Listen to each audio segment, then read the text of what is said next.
Welcome students. நம்ம 11th standard ஃபிசிக்ஸில் first lesson பார்த்துட்டு இருக்கோம், nature of physical world and measurement. அந்த லெசனில் நம்ம அடுத்ததாக பார்க்க போகிற topics principle of homogeneity of dimensions, பரிமாணங்களின் ஒருபடித்தான நெறிமுறை, அப்ளிகேஷன்ஸ் ஆஃப் டைமென்ஷனல் அனலைசிஸ், பரிமாண பகுப்பாய்வின் பயன்பாடுகள். Principle of homogeneity of dimensions, பரிமாணங்களின் ஒருபடித்தான நெறிமுறை. அதோட ஸ்டேட்மெண்ட் பார்க்கலாம். The dimensions of all the terms in a physical expression should be the same. ஒரு ஈக்குவேஷன் இருக்குன்னு எடுத்துக்கலாம். அந்த ஈக்குவேஷனில் இருக்கக்கூடிய எல்லா டேர்ம்ஸோட டைமென்ஷன்ஸ் சேமாக தான் இருக்கும். அதுதான் இதோட ஸ்டேட்மெண்ட். எக்ஸாம்பிள் பாருங்கள், v square equal to u square plus 2as அப்படின்னு கொடுத்துருக்காங்க. இது one of the equation of motion, இயக்க சமன்பாடுகளில் ஒரு சமன்பாடு இந்த equation. V square equal to u square plus 2as. இதில் வின்றது வெலாசிட்டி, யூன்றதும் வெலாசிட்டி தான். எப்போ வியும் யூவும் சேர்ந்து வருதோ அப்போ நம்ம வியை ஃபைனல் வெலாசிட்டி அப்படின்னு எடுத்துக்கலாம், யூவை இனிஷியல் வெலாசிட்டி அப்படின்னு எடுத்துக்கலாம். அடுத்தது ஏன்றது ஆக்சிலரேஷன், முடுக்கம் அப்படின்னு சொல்லலாம். எஸ்ன்றது டிஸ்பிளேஸ்மெண்ட். ஸோ இதுதான் இந்த ஈக்குவேஷனில் இருக்குது. அதோட டைமென்ஷன்ஸ் எழுதலாம். டைமென்ஷன் ஃபார்மில் ஆல்ரெடி உங்களுக்கு ப்ரீவியஸ் கிளாஸஸில் உங்களுக்கு சொல்லியிருக்கேன். அதோட டைமென்ஷன்ஸ், வெலாசிட்டியோட டைமென்ஷன் LT⁻⁻1. ரெண்டுமே வெலாசிட்டின்றதுனால யூவும் சேம் டைமென்ஷனல் ஃபார்முலா தான், LT⁻⁻1. Acceleration LT⁻⁻2. எஸ்ன்றது டிஸ்பிளேஸ்மெண்ட், அதை நம்ம எல்னு சொல்லலாம், அதோட டைமென்ஷனல் ஃபார்முலா. அடுத்தது இன்டீஜர், ஒரு நம்பர் கொடுத்துருக்காங்க. அந்த நம்பருக்கு டைமென்ஷன் இல்லை. ஈக்குவேஷனில் வி ஸ்கொயர் கொடுத்துருக்காங்க, அதனால் வியை நம்ம ஸ்கொயர் பண்ணுறோம். அதோட டைமென்ஷன் ஃபார்முலா LT⁻⁻1, அதை ஸ்கொயர் பண்ணுறோம். ஸோ L² T⁻⁻2 கிடைக்கும். அதே மாதிரி யூ ஸ்கொயர், அது கிடைக்கிற dimension formula L² T⁻⁻2. So equation நம்மளுக்கு என்ன கொடுத்துருக்காங்க, v square equal to u square plus 2as. இப்போ வி ஸ்கொயர் யூ ஸ்கொயர் இது எல்லாத்தையும் நம்ம அப்ளை பண்ணுறோம், ஏஎஸ் எல்லாத்தையுமே. L² T⁻⁻2 equal to L² T⁻⁻2 plus 2 LT⁻⁻2. ஆக்சிலரேஷனுக்கு LT⁻⁻2 நம்மளுக்கு தெரியும். அடுத்தது எஸ்ஸுக்கு எல். அடுத்த ஸ்டெப்பில் L² T⁻⁻2 plus 2 L and L L² ஆகிடுது. So L² T⁻⁻2. Next L² T⁻⁻2 equal to L² T⁻⁻2 plus அந்த 2 போயிடுச்சு, ஏன்னா நம்பருக்கு டைமென்ஷன் கிடையாது. அது இல்லாமல் L² T⁻⁻2 இருக்கு. இப்போ பாருங்கள், லெஃப்ட் சைடில் L² T⁻⁻2 இருக்கு, ரைட் சைடில் இருக்கிற டேர்ம்ஸ் ரெண்டு டேர்ம் இருக்குது, ரெண்டுலேயுமே L² T⁻⁻2 தான் இருக்குது. சரியா? ஸோ அப்போ நம்ம ஸ்டேட்மெண்ட்டில் என்ன சொன்னோம், ஒரு ஈக்குவேஷனில் இருக்கிற எல்லா டேர்ம்ஸோட டைமென்ஷன் சேமாக இருக்கும் அப்படின்னு சொன்னோம். ஸோ இதில் பாருங்கள், லெஃப்ட் சைடில் இருக்கிற டைமென்ஷன் ஃபார்முலாவும் ரைட் சைடில் இருக்கிற டைமென்ஷன் ஃபார்முலாவும் சேமாக இருக்குது. சரியா? இங்கே நடுவில் ப்ளஸ் இருக்குன்னு சொல்லிட்டு ஆட் பண்ணக்கூடாது. நம்மளுக்கு என்ன கொடுத்து சொல்லியிருக்காங்க அப்படின்னா, அந்த டைமென்ஷனல் ஃபார்முலா சேமாக இருந்தது அப்படின்னா இதுதான் பிரின்சிபல் ஆஃப் ஹோமோஜெனிட்டி அப்படின்னு சொல்கிறோம். அவ்வளோதான். ஸோ L² T⁻⁻2ன்றது சேமாக இருக்குது. நெக்ஸ்ட் இன்னொரு எக்ஸாம்பிள் பார்க்கலாம். V equal to U plus AT. இதுவும் one of the equation of motion தான். வியோட ஃபார்முலா தெரியும், டைமென்ஷன் ஃபார்முலா LT⁻⁻1. யூவோட dimension formula LT⁻⁻1. Acceleration dimension formula LT⁻⁻2. Time dimension formula T. இது எல்லாமே அந்த ஈக்குவேஷனில் இருக்கிற மாதிரி அப்ளை பண்ணுங்க. LT⁻⁻1 equal to LT⁻⁻1 plus LT⁻⁻2. அங்கே T ஸ்மால் T இருக்கிறனால இங்கே டைமென்ஷன் ஃபார்முலா T போடுறோம். லெஃப்ட் சைடில் LT⁻⁻1 இருக்கு, ரைட் சைடில் LT⁻⁻1 ப்ளஸ் இங்கே பார்க்கணும் T⁻⁻2 பக்கத்தில் இருக்கிற T அதோட பவர் +1. அப்போ T⁻⁻2 +1 அதை சால்வ் பண்ணும்போது T⁻⁻1 கிடைக்கும். நம்ம ஏற்கனவே சொன்ன மாதிரி ஒரு ஃபிசிக்கல் எக்ஸ்பிரஷனில் இருக்கிற எல்லா டேர்ம்ஸோட டைமென்ஷன்ஸ் சேமாக இருக்கும் அப்படின்னு சொல்லியிருக்கோமா? இதில் சேமாக வந்துருச்சு பாருங்கள், LT⁻⁻1 அப்படின்னு இருக்கு. எல்லா டேர்ம்ஸோட dimensional formula LT power -1. Next topic application of the method of dimensional analysis. பரிமாண பகுப்பாய்வினுடைய பயன்பாடுகள். 3 அப்ளிகேஷன்ஸ் கொடுத்துருக்காங்க. First application convert physical quantity from one system of units to another.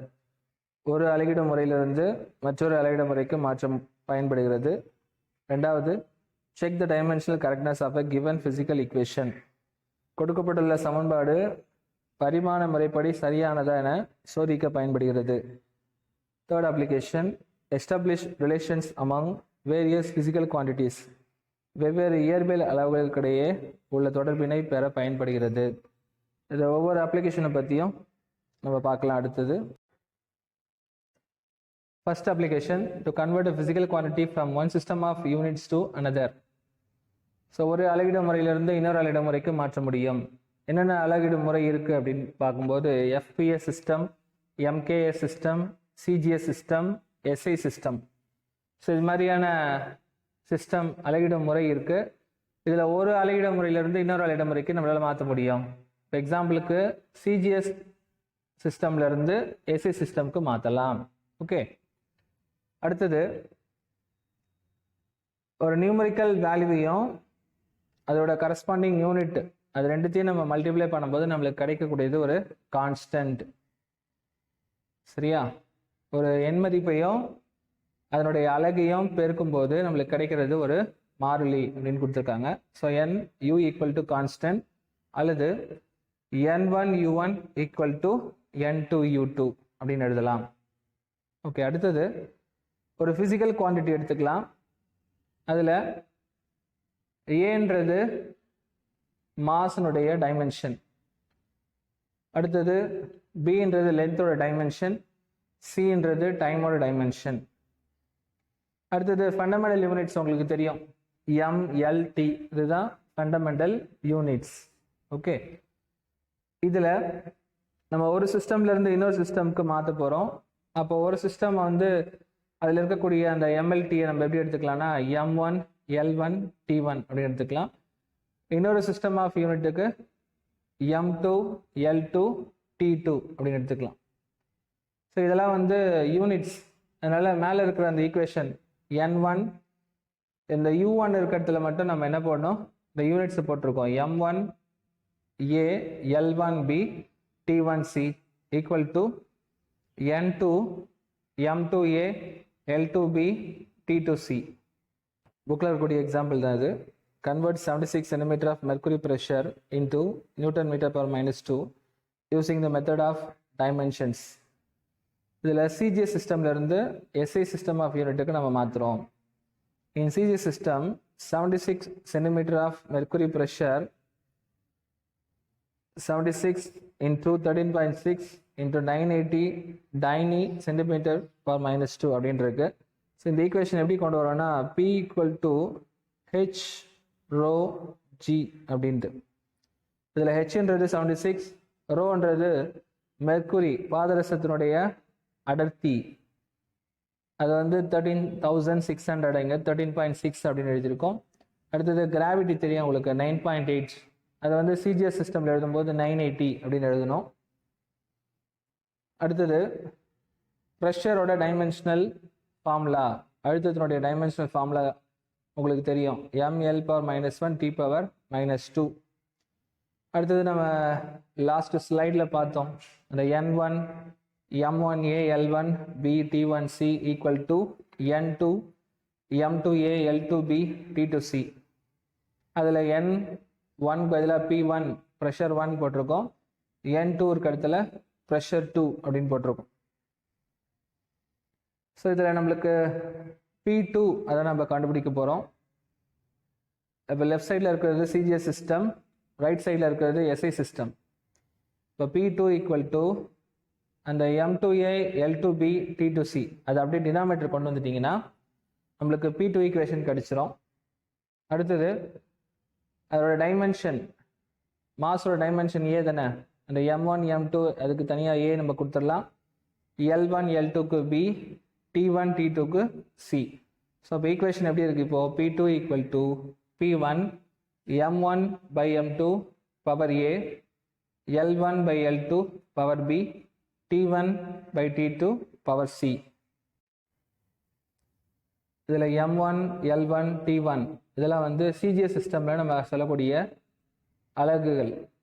அதுதான் நம்ம இந்த M1, L1, T1ல போடுறோம். அடுத்தது M2, L2, T2 இதெல்லாமே வந்து SI சிஸ்டம் ஆஃப் யூனிட்ஸில் நம்ம சொல்லக்கூடிய அலகுகளை இங்கே போடுறோம்.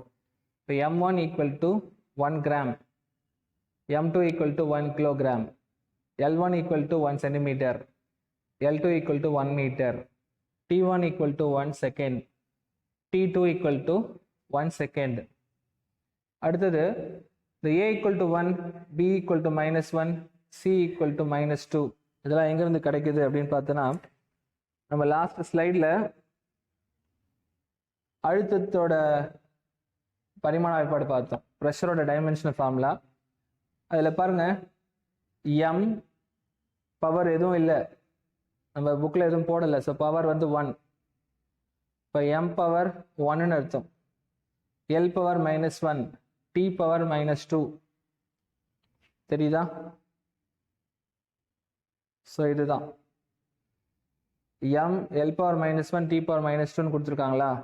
எம்மோட பவர் வந்து 1 நம்ம எடுத்துக்கணும், எல்லோட பவர் -1, Tயோட பவர் -2 அப்படின்னு இருக்கு. இப்போ எம்மோட பவர் நம்ம ஜென்ரலாக எழுதும்போது இங்கே ஏன்னு எடுத்துருக்கோமா, அப்போ ஏவோட வேல்யூ என்னது 1.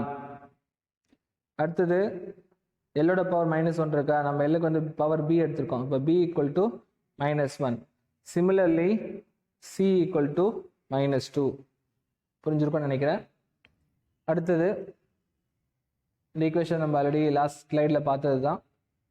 P2 equal to 76 into 13.6 into 980,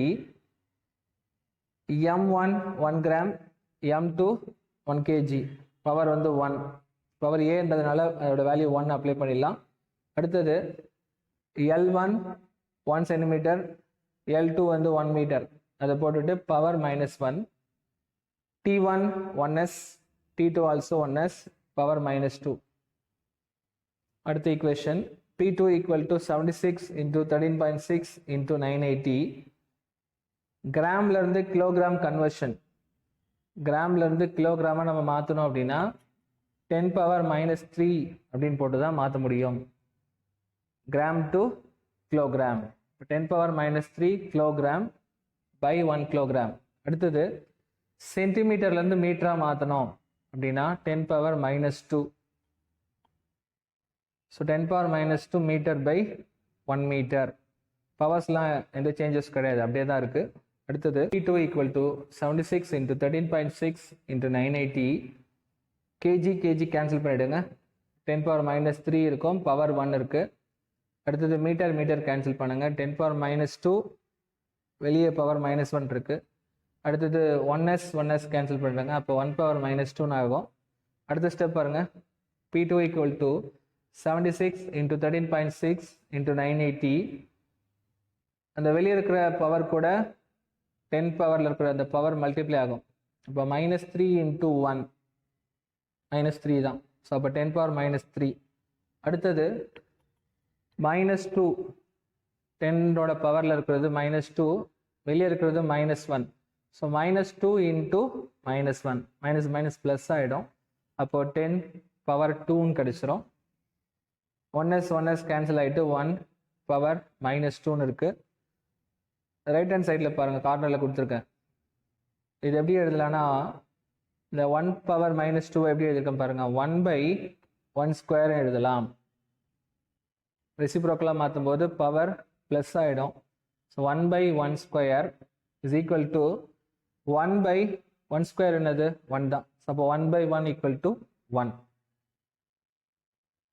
P2 equal to இந்த வேல்யூஸ் எல்லாம் மல்டிப்ளை ஆகுது, 76 13.6 இன்ட்டு 980 எல்லாம் பெருக்குவீங்க, மல்டிப்ளை பண்ணுறீங்க. அப்போ கிடைக்கக்கூடிய ஆன்சர் 1012929 இன்ட்டு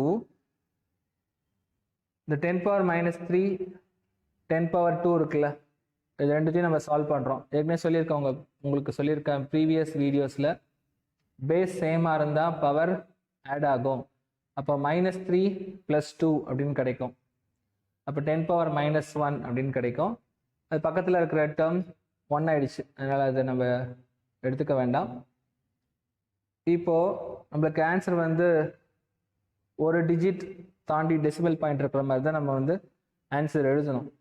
ஸோ அப்போ நான் என்ன பண்ணுறேன், இப்போ ஆக்சுவலாக பாயிண்ட் எங்கே இருக்குன்னா 101292 அங்கே தான் பாயிண்ட் இருக்குது. ஸோ இப்போ எனக்கு வந்து பாயிண்ட் வந்து 1 பாயிண்ட் அப்படின்னு ஆன்சர் வரணும். ஸோ நான் என்ன பண்ணிக்கிறேன்னா, அந்த டெசிமல் பாயிண்ட்டை வந்து லெஃப்ட் சைட் மூவ் பண்ணுறேன். 9லேருந்து அப்படி லெஃப்ட் சைட் மூவ் பண்ணுறேன். 6 டிஜிட்ஸ் மூவ் பண்ணுறேன். அப்படியே 9 2 9 2 1 0. ஸோ 6 டிஜிட்ஸ் நான் மூவ் பண்ணுறதுனால அதுக்கு பதிலாக நான் என்ன போட்டுக்கிறேன்னா 10⁻6 அப்படின்னு போடுறேன். புரியுதா பாருங்கள், அந்த 9 பக்கத்தில் தான் டெசிமல் பாயிண்ட் இருக்கிற மாதிரி எடுத்துக்கணும். ஏன்னா எதுவுமே இதில் டெசிமல் பாயிண்ட் வரல, அப்போ எண்டில் தான் இருக்குது. அப்போ அங்கேருந்து நம்ம லெஃப்ட் சைடு அப்படின்னு நகர்த்திக்கிட்டே அப்படியே அந்த டெசிமல் பாயிண்ட் மூவ் பண்ணிகிட்டே போகிறோம். ஸோ இப்போ 10⁻6 அப்படின்னு கிடைக்கும். அது பக்கத்தில் 10⁻−1 இருக்குது. நான் ஏற்கனவே சொன்ன மாதிரி பேஸ் சேமாக இருந்தால் பவர் ஆட் ஆகும். ஸோ 10⁻6 - 1 10⁻5 கரெக்டா. இப்போ P2 = 1.012929 × 10⁻5 newton metre power -2. So நம்ம இப்போ எஸ்ஐ சிஸ்டம் ஆஃப் யூனிட்டுக்கு கன்வெர்ட் பண்ணிட்டோம். நம்ம ஏற்கனவே சிஜிஎஸ் சிஸ்டமில் என்ன பார்த்தோம், சிஜிஎஸ் சிஸ்டமில் P1 = 76 × 13.6 × 980 டைனி சென்டிமீட்டர் பர் -2. அது சிஜிஎஸ் சிஸ்டமில் அந்த ப்ரெஷரோட வேல்யூ. P2ன்றது எஸ்ஐ சிஸ்டமில் ப்ரெஷரோட வேல்யூ. எஸ்ஐ சிஸ்டமில் நம்மளுக்கு கிடைச்சிருக்க answer P2 = 1.012929 × 10⁻5 newton metre power -2. One more example. If the value of gravitational constant in SI is 6.6 × 10⁻11 Newton meter square kilogram power -2, then find its value in CGS system. So இதில் SI சிஸ்டம்லேருந்து CGS சிஸ்டம்க்கு மாற்ற போகிறோம். நம்ம previous example பார்க்கும்போது CGS சிஸ்டம்லேருந்து SI சிஸ்டம்க்கு மாற்றணும். ஃபர்ஸ்ட் கொஸ்டின் என்ன கொடுத்துருக்காங்க, யூனிவர்சல் கிராவிடேஷனல் கான்ஸ்டன்ட் கொடுத்துருக்காங்க. ஸோ அது வந்து கேபிட்டல் G. அதோட டைமென்ஷனல் ஃபார்முலா நம்ம தெரிஞ்சுக்கணும். m⁻−1 L⁻3 T⁻−2. அடுத்தது எஸ்ஐ சிஸ்டம் ஆஃப் யூனிட்ல gravitational constant value 6.67 × 10⁻−11 newton metre square kilogram power -2. CGS சிஸ்டமில் அதோட வேல்யூ என்ன அப்படின்னு கேட்டிருக்காங்க. ஸோ ஃபர்ஸ்ட் நம்ம நம்பர் நியூமரிக்கல் வேல்யூ இன்ட்டு அதோட யூனிட் போடணும். அப்போ N1 M1A L1B T1C = N2 M2A L2B T2C. இதில் N2 நம்ம கண்டுபிடிக்கணும். N2 = ரைட் ஹேண்ட் சைடில் இருக்கிற டேர்ம்ஸ் அப்படி டினாமினேட்டரில் கொண்டு வந்துருங்க. அப்போ N1 M1A L1B T1C by M2A L2B T2C. GCGS = GSI M1 by M2 power A L1 by L2 power B T1 by T2 power C. இதில் நம்ம எஸ்ஐ சிஸ்டம்லேருந்து சிஜிஎஸ் சிஸ்டம்க்கு மாற்றுறோம். இப்போ எதுவாக நம்ம மாற்றுறோமோ அதை வந்து ஃபஸ்ட்டு லெஃப்ட் சைடில் எடுத்துக்கலாம். GCGS = GSI இன்ட்டு அந்த யூனிட்ஸ். M1 L1 T1 இதெல்லாம் வந்து எஸ்ஐ சிஸ்டமில் நம்ம சொல்கிற யூனிட்ஸ். M2 T2 L2 இது எல்லாமே சிஜிஎஸ் சிஸ்டமில் நம்ம சொல்கிற units. M1 = 1 kg, M2 = 1 gram, L1 = 1 meter, L2 = 1 centimeter, T1 = 1 second, T2 = 1 second. இந்த ABC இந்த வேல்யூஸ் எல்லாமே நம்ம டைமென்ஷனல் ஃபார்முலாவில் இருக்கக்கூடிய பவர்ஸ், கிராவிடேஷனல் கான்ஸ்டன்ட்டோட டைமென்ஷனல் ஃபார்முலாஸில் இருக்கக்கூடிய பவர்ஸ் தான் இங்கே எழுதியிருக்கோம். மாஸோட பவர் தான் A, லென்த்தோட பவர் B, டைமோட பவர் C. இங்கே மாஸ் ஒரு பவர் பாருங்கள் -1. அப்போ ஏவோட வேல்யூ -1. அடுத்தது எல்லோட பவர் 3, அதுதான் பி. இப்போ பி ஈக்குவல் டு 3. அடுத்தது டீயோட பவர் -2 இருக்குது, அதுதான் சி. அப்போது சி ஈக்குவல் டு -2. அடுத்தது இந்த வேல்யூஸ் எல்லாமே நம்ம சப்ஸ்டியூஷன் பண்ணுறோம். GCGS equal to 6.67 into 10 power -11. M1 value 1 kg by M2 value 1 gram, power -1. L1 value 1 meter, L2 value 1 centimeter, power 3. T1 1s, T2 also 1s, power -2. P2 equal to 6.67 into 10 power -11. The 1 kilogram, கீழே இந்த கிராமை வந்து நம்ம கிலோகிராமாக convert பண்ணுறோம். அப்போ 10 power -3 kilogram ஆகும். அதோட power -1. அடுத்தது 1 metre by சென்டிமீட்டரை மீட்டராக மாற்றும் போது 10 பவர் -2 போகணும். லாஸ்ட்டு சம்மில் நம்ம பார்த்துருப்போம்.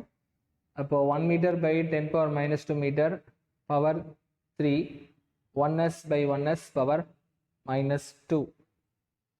P2 equal to 6.67 into 10 power -11. இதில் இந்த 10 power -3 அதை நியூமரேட்டர் கொண்டு போயிட்டீங்கன்னா 10 power 3 மாறிடும். கரெக்டாக கேஜி கேன்சல் ஆகிடும். 10 power 3 இருக்கும், வெளியே பவர் -1 இருக்குது. அப்போ 3 into பவர் -1 மல்டிப்ளை பண்ணும்போது -3 கிடைக்கும். அதான் 10 பவர் -3 கிடைக்குது. அடுத்தது மீட்டர் கேன்சல் ஆகிடும். இந்த 10 பவர் -2 நியூமரேட்டர் கொண்டு போவாங்க, 10 பவர் 2 ஆகும். 10 பவர் 2 வெளியே 3 இருக்குது, பவர் 3 இருக்குது. அப்போ 2 into 3, 2 3s are 6.